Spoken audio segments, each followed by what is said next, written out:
ছবি আমরা দিব, ঘরের ছবিও ভালো ছবি দিব। আপনারা দেখলেন যে আজকে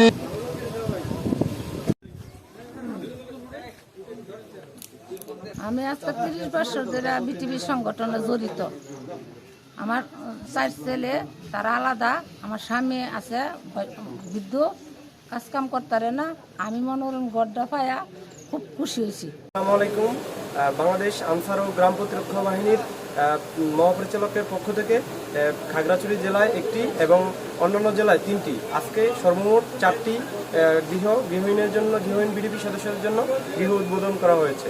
আর আমরা খাগড়াছড়িতে আমাদের যে বিডিপি সদস্য আয়েশা খাতুনকে এই ঘরটি নির্মাণ করে দিয়েছি। এটার যে সরকারি যে বরাদ্দ ছিল 3,78,000, আমরা এই 3,78,000 টাকা দিয়ে তাকে এই ঘরটি উপহার দিয়েছি।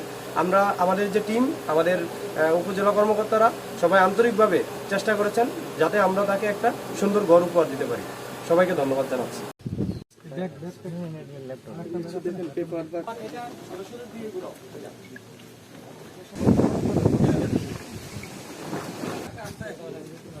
না